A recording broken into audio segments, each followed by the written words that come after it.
waaw maa ngi tudd Mory Diakhaté nekk notaire ci fële ci Saint-Louis te nekk également secrétaire général chambre des notaires du Sénégal fonction boo xam ne maa ngi koy occupé depuis bientôt 3 ans donc suñu mandat war a arriver à terme bientôt courant mois de juillet incha allah bu si yàlla defee jàmm. waaw ci wàllu boobu quand même chambre des notaires jot na ci dox wàllam. ci bañ koy dogal kilifa réew mi woowoon na ki nga xam ne mooy njiital chambre des notaires di Aïda Diawara Diagne ba mu teewoon ci wax ci mbébétu notaires yi ak mbébétu ñi nga xam ne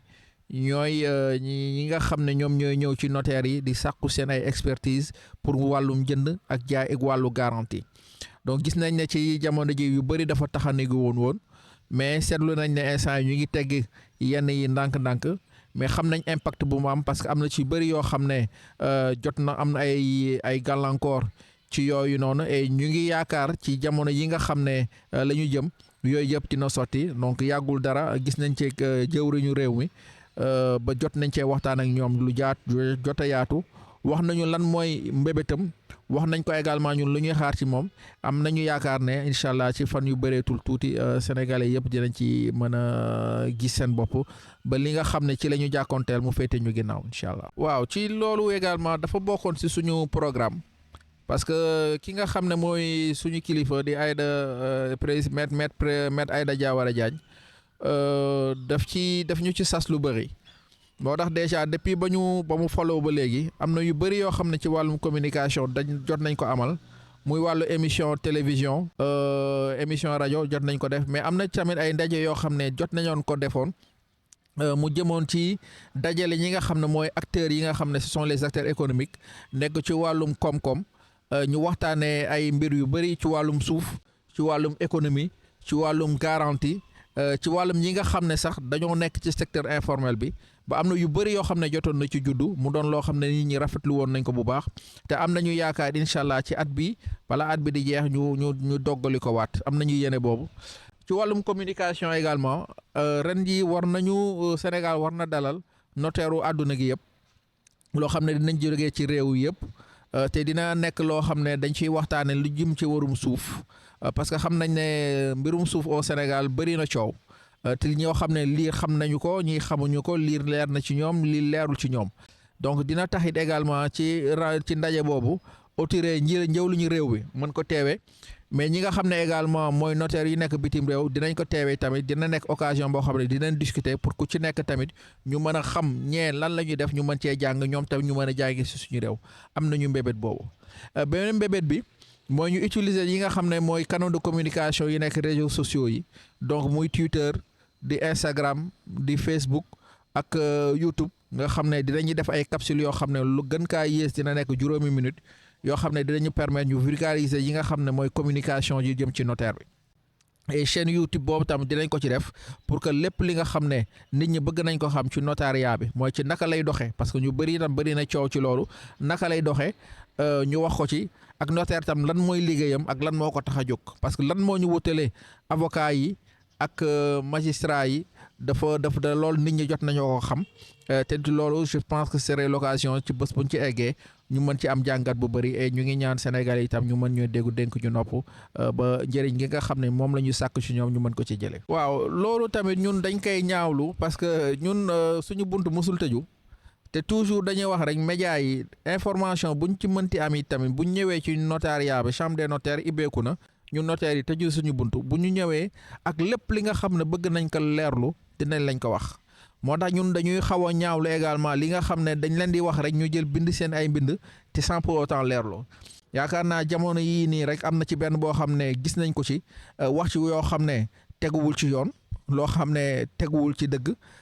te loolu également dinañ ci indi leeral pour que Sénégal yi tax xam ne notariat du profession bu tëju mais métier bi nga xam ne la muy laaj moom lañ koy jox donc comme li ma doon wax sànq rek bokkul ak yeneen profession yi nga xam ne lu waay neex def lu waay neex wax mais laaj nañu également ci kaw loolu média yi lenn loo xam ne jot nañ ko cee dégg balaa ñuy wax leen nañ ko ñëw ji nga xam ne mooy chambre des notaires ñu déglu ci parce que ku déglu itam di nga xam lu yenu maanaa ak lu yenuwul maanaa ci jamono yi rek ñu ngi dégg ñu naan projet de loi bi dañ kaa voté alors que loolu egguñ sax ci boor boobu ci nga xam ne notaire yu bees yi ñu am na ñeneen dugg nañu dañu bëgg a def seen ay stage ak te dañ leen di xañ wala ñii seen ay waajur la ñuy privilégié man mii di wax aw ma papa notaire aw ma yaayu notaire aw ma mbokku notaire yàllaa ma suturaal ba ma egg fa te ba ma duggee ci biir xam naa la ca ne te am naa sañ-sañ wax ci parce que bañ ma nomee yàggul amoon naa pour wax di kaas mais nag dama xam ne liggéey bi du doxee mu plié wu ci la parce que man maa tànn nekk notaire donc ci kaw loolu yi tamit dinañ ci leeral lu bëri ba ku ci nekk xam lan mooy sa àq ak sa lan mooy say yëleef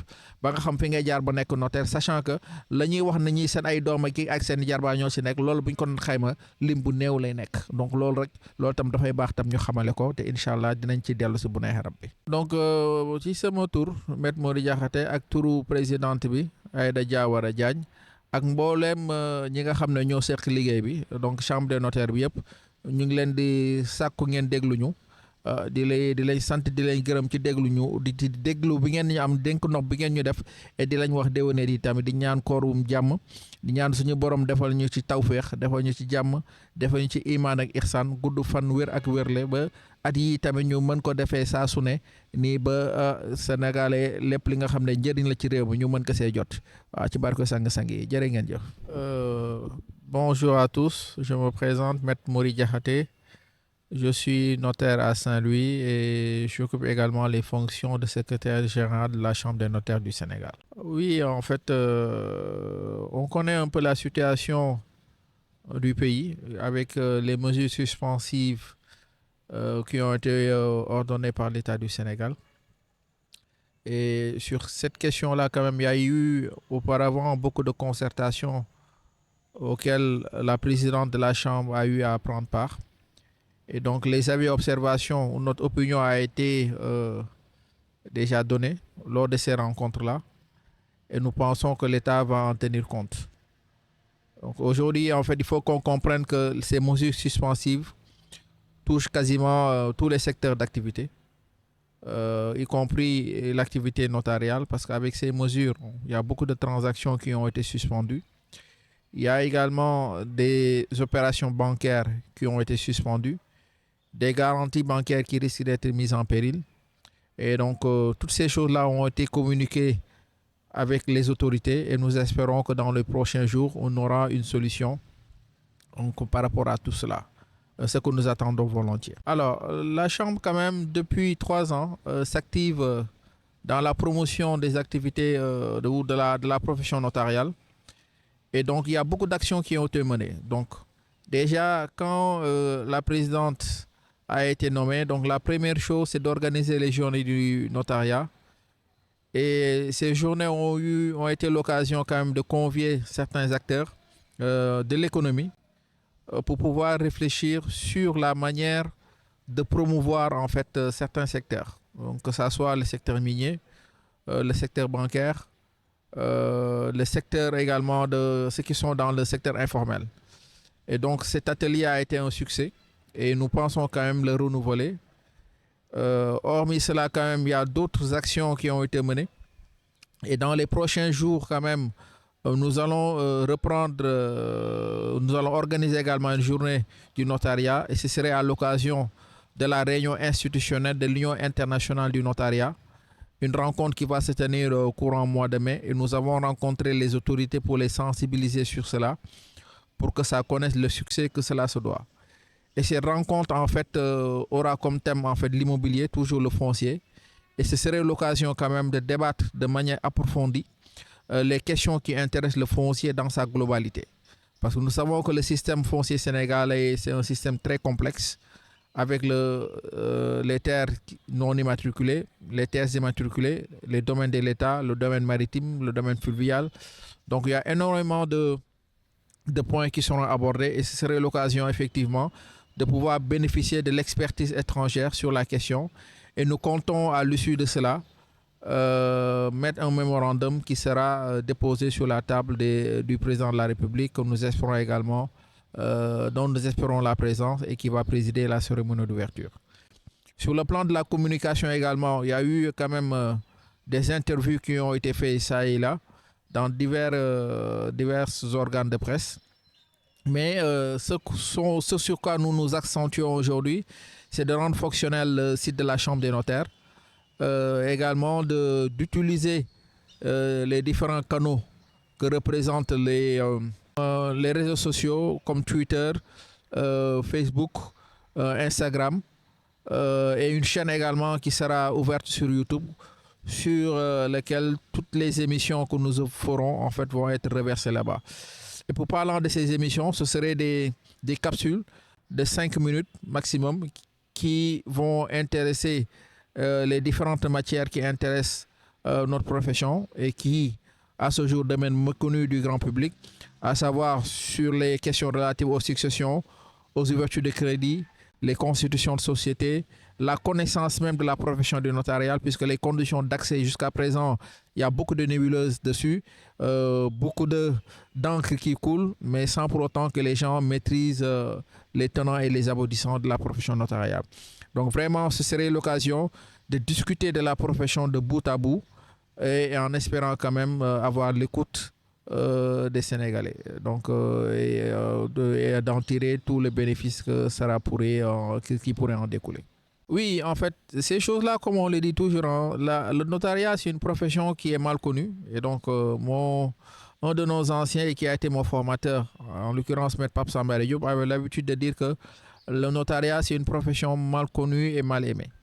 Donc, il y a beaucoup de choses qui se disent. Et donc, parfois, nous déplorons quand même ces différentes sorties au niveau de la presse sans que les informations n'aient eu à être vérifiées. Donc, je pense que à ce niveau, nous invitons la presse à se rapprocher de la Chambre